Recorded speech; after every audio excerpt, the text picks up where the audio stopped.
Hello, in this video we are going to cover functions, and we've actually been using functions quite a bit. In Python we've just been using the built-in one, but we can actually create our own. So the benefit of creating functions, it allows us to encapsulate code, and if we need to reuse that code several times in different locations, we just call the function name, also referred to as methods, and it just runs that code. So one, it reduces the amount of code you need to write. Two, if you need to update the code, the actual functionality, let's say, you don't need to update it in, let's say, 10 different locations where you have used it. It's updated in the original function, and it just propagates throughout your application. So the syntax of a function is like this: def, so just short for define, specify your function name. So the function name, I'm just going to call it awesome function. It is an awesome function. Then you just open close bracket. You can specify parameters as well. We'll cover that very soon. And now you just put a colon at the end. Make sure it's indented, because that's how Python knows that all the code belongs to this function. And now you just do what you want to do with the function. So if I were to, let's say, say if I just did print. So if I just printed something really simple. So if I just printed hello world, and let's see if I printed something else. My name is Bob, and no, I cannot fix it. And then at the end, it just needs to have a return statement. This just returns a value to the point where the method was called. You don't need to have a value always return, so you can leave this as default. But and as you can see, once the Python ID knows that you've got a return, clicking enter will redent it, or I think that's going to sort out the indentation. So if I were to do, say, awesome function, this is how you call it. You do awesome function, open close bracket, specify any parameters. As we don't have any, we're not going to specify any. So if I run it, see what we get.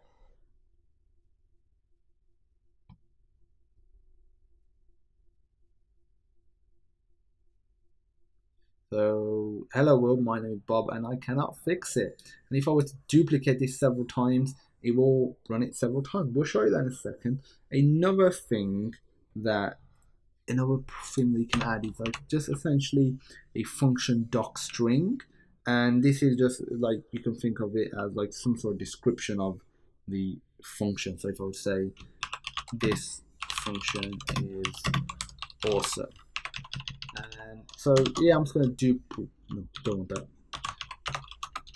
And if we run this, we should get this printed out 3 times. So we have simplified 6 lines of code, because it would be 3 times this, so it'd be 6 in total, to 3 lines. You might be thinking, but there's still technically 5 lines. And then you got this as well. But obviously, the more complex you get, the more time you use it, the more beneficial it becomes. That's how you call a function. So now let's have a look at passing a value in. So if I create another function, so if I do def awesome function 2, and I want to call this number, you could specify multiple values and just separate it by a comma. So I'll call it number 1, number 2, and in here the doc string, I'll say adds the numbers together. So this will add the number together. Obviously this is a very simple operation, but you get the picture. And let's say you could either store it in a variable and return that, but we can just do return and just do it in line. So we just do number 1 plus number 2 and something. I'm missing something. What am I missing? I feel like why is the indentation not working the way I want it to? So I'm returning a value.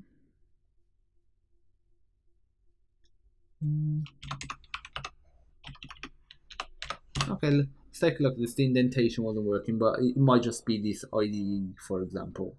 So if we go back and we just print out, so we're going to print out awesome function 2, specify two values 5 and 6, and see what we get.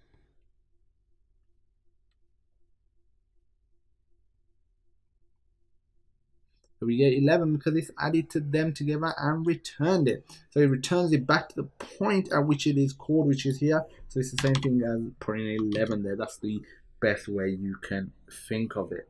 So there's a bunch of other things you can do with functions as well. And when passing in values or parameters, you can pass them by reference or by values.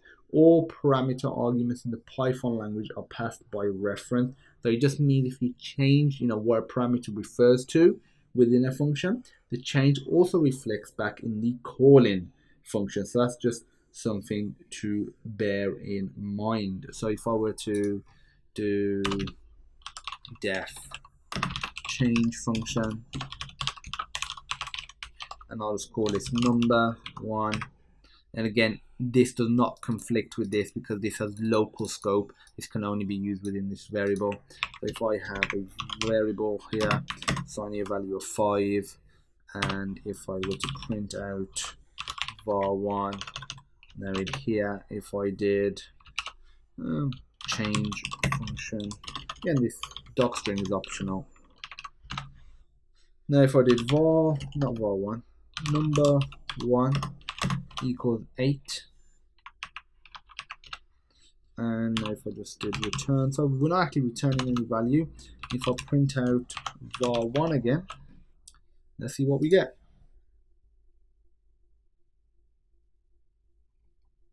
So we get 11 and 5 and 5. So what has happened? So let's take a look at this. So we had a value of 5 assigned to it, and then we passed it in. So the argument was passed in like so, and it worked, fine. I think I may have said it was passed in by reference, passed in by value. If you pass in something like a dictionary, for example, or some sort of other sequence, that will get passed in by value, and if you modify it, that will, have modifications that affect the previous original variable. So as an extra task, check that out. And I think that, again, that was just a mistake on my part between the reference and the value. So like I said, you can have parameters, also known as arguments, and we have one right here. You can have as many as you want. You just separate it by a comma. It is really that simple. You can also have default arguments. So if, for example, we did def default arg, let's say if I had var1 in here, and if I do equals 8, for example, that means if you do not assign a value, if you do not pass in a value, it will just pass in 8.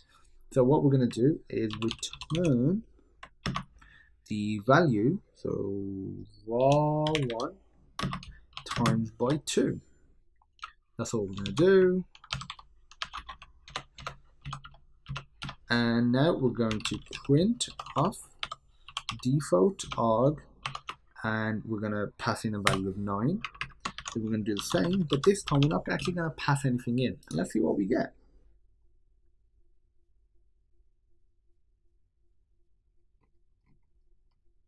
So we get 8 and 16. So what do we get there? So with the first one, we passed in a value of 9. So var1 got overridden with 9. 9 times 2 is 18. But the second one, we didn't actually pass in a parameter. So we had a default parameter of 8. 8 times 2 is 16. Hence why it got printed out like that. As an extra task, I want you to have a look at what happens if you don't have a default argument. So it's just like var1, for example, but you don't pass in a parameter. Spoiler alert, you will get some sort of error. And the other thing to bear in mind is if you are creating multiple arguments like this, for example, all default arguments must be at the end. That's just something to bear in mind, because otherwise the compiler won't know the first parameter is it for which parameter is it for, which argument. So again, that's something to bear in mind. The return statement is really useful as it's return value, but you always need it, but you might not always specifically use it to return some sort of value. Another thing I want to cover is global and local variables.